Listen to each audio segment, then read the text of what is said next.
Ahin po muna natin si Super Typhoon Pepito na as of our latest analysis, huling nakita siya sa layong 120 kilometers. Silangan ho yan ng Virac, Catanduanes. So kung tutuusin, halos malapit na po ito sa kalupaan. Yung rain band, so outer part nitong bagyo ay nakakaapekto na ngayon sa malaking bahagi ng Bicol Region at ng Eastern Visayas. Taglay pa rin ito ang lakas ng hangin umaabot sa 195 kilometers per hour near the center at gustiness o yung pagbugso ng hangin umaabot po sa 240 kilometers per hour. So kung mapapansin natin, yung kanyang strength napakalakas po, 195 kilometers per hour. Mapaminsala itong bagyong ito, kaya nga't nasa super typhoon category. At base po sa ating signal, yung latest na signal na pinalabas po natin, signal number 5 na ngayon, dito po sa Catanduanes, maging sa northeastern portion ng Camarines Sur, habang signal number 4 dito sa Camarines Norte, northern and southeastern portion ng Camarines Sur at northeastern portion ng Albay.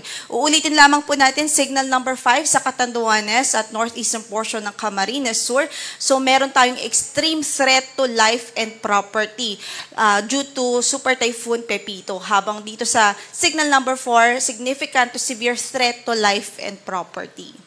So, balikan lamang po natin itong radar image na nakuha po natin sa ating Doppler radars at nakita nga po natin yung rain bands nitong bagyo ay nakalapat na o nakakaapekto na sa Bicol Region and some parts of Eastern Visayas. Ito yung kanyang sentro po. So, approaching po ito sa landmass at nakikita natin papalapit ito sa Catanduanes. Sa atin pong forecast, possible po na between 8 p.m. to 11 p.m. tonight ang landfall scenario. Pero, meron din pong increasing chance na ito pong mata ay bahagyang umakyat ng bahagya at hindi po siya totally lumapat sa landmass. But nevertheless, yung effect po niya dito sa Catanduanes, sa Camarines Sur, Albay, Sorsogon, sa halos buong Bicolandia, ay same lang o pareho lang ang effect. Whether lumapat po siya totally sa Catanduanes o maglandfall o hindi po at tumaas po ng bahagya. So again, reminder po, same lang po yung kanyang effect dahil yung eye wall ng bagyong si Super Typhoon Pepito, pwedeng maranasan po yan sa Catanduanes at ilang bahagi ng Camarines Sur, Albay at sa mga dadaanan pa po nitong bagyo. Kaugnay dyan, signal number 3 naman ngayon, sa Polillo Islands, northern and eastern portions ng mainland Quezon, rest of Camarines Sur, rest of Albay, northern portion of Sorsogon, eastern and central portions of northern Samar, northern portion of eastern Samar. Signal number 2 naman, sa southern portion ng Isabela, Quirino, Nueva Vizcaya, Ifugao, Benguet, La Union, Pangasinan, Aurora, Nueva Ecija, Bulacan, Tarlac, Pampanga, Zambales, maging dito po sa Bataan. At signal number 2 din sa Metro Manila, Cavite, Rizal, rest of Quezon, Laguna, Marinduque, rest of Sorsogon, Burias Islands, Antigua Island, central portion of Eastern Samar, northern portion of Samar, and rest of northern Samar. So, paalala lang din po natin, baka may nagtatakang mga kababayan natin na signal number 2 ngayon, pero maaliwalas yung panahon, halos walang nararamdamang sama ng panahon.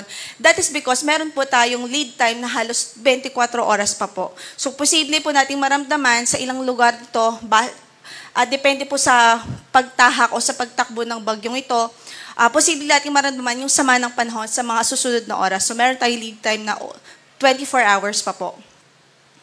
Then, signal number 1 naman sa mainland Cagayan, rest of Isabela, Apayao, Kalinga, Abra, Mountain Province, Ifugao, Benguet, Ilocos Norte, Ilocos Sur, Batangas, northern portion of Occidental Mindoro, kasama na ang Lubang Islands.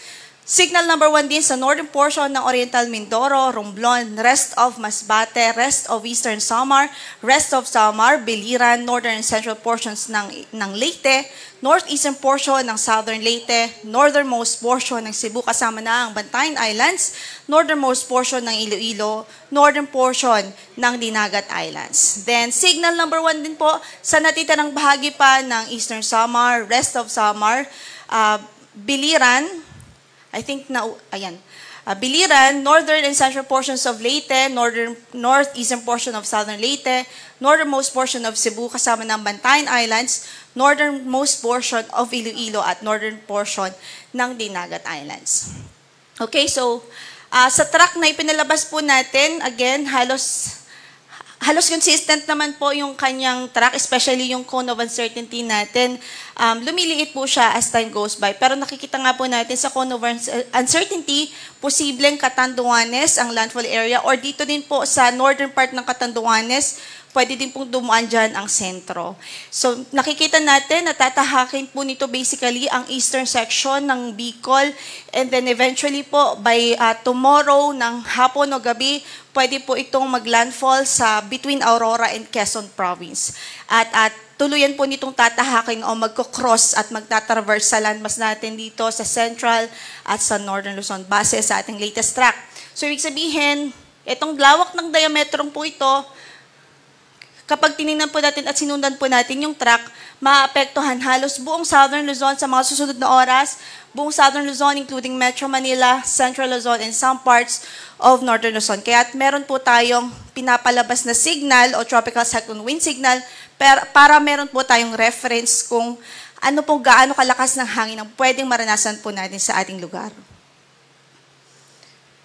Samantala, narito naman ang ating rainfall forecast in the next 24 hours. So today hanggang bukas ng hapon, intense torrential o yung tinatawag natin na matindi hanggang sa halos walang humpay na mga pagulan ang pwede pong maranasan dito sa Camarines Norte, Camarines Sur, Albay at Catanduanes. So ang range po niyan ngayon hanggang bukas ng hapon, pwedeng maranasan itong ganitong klaseng pagulan. Matindi hanggang sa halos walang humpay ng mga pagbuhos ng ulan dahil kay Super Typhoon Pepito.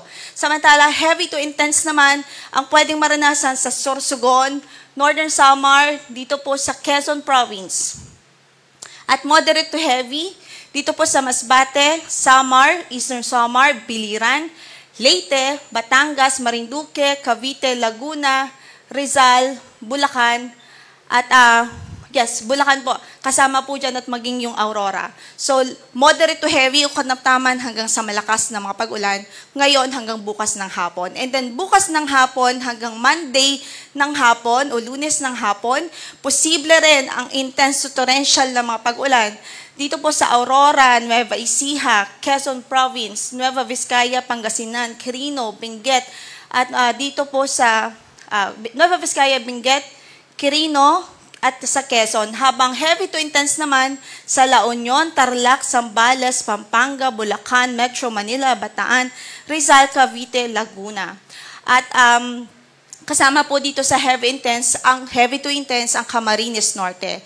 Moderate to heavy naman po, posible pa rin sa Camarines Sur, Batangas, Marinduque, Isabela, Ifugao, Mountain Province, Ilocos Sur, Abra, Kalinga, at maging sa Cagayan.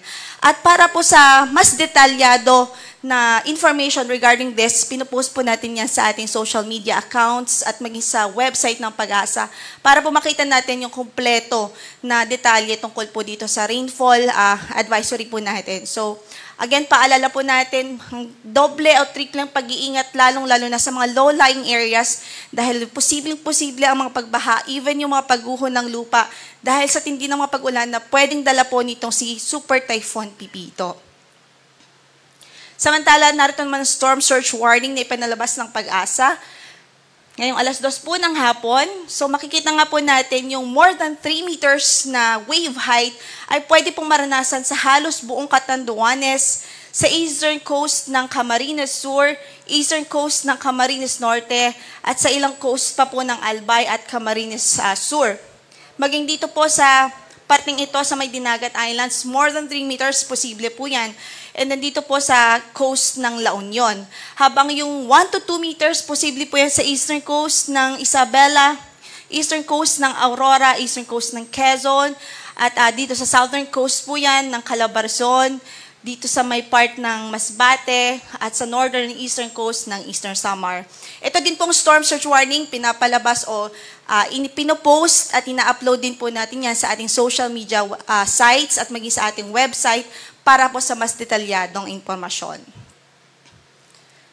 Samantala, ito din po ang yung tinatawag natin possible flood height due to 3 meters storm surge height. So, for Quezon Province, sa areas po na ito, posible po yung 3 meters storm surge height o yung daluyong dito po sa isla, sa part ng Polillo Islands, sa eastern coast po ng Mauban, Quezon, dito po sa Pagbilao, sa Padre Burgos, Lucena City, posible din po yung storm surge o inundation dahil sa storm surge o daluyong. So para po makita po natin yung detalyadong information dito, nasa website at nasa Facebook page at Twitter accounts, X accounts din po natin ito.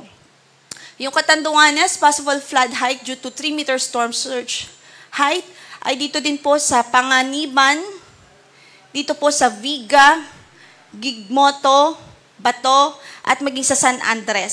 So, ayan, visit our website and yung ating Facebook page din po para makita natin yung detalye at kung anong mga specific na municipalities o lugar. Samantala sa Northern Samar, dito po mataas din po yung tsansa ng inundation or nadulot ng storm surge na almost 3 meters height. Dito po sa San Policarpo, sa Lapinig, Arteque, at dito po sa Sulat, San Julian.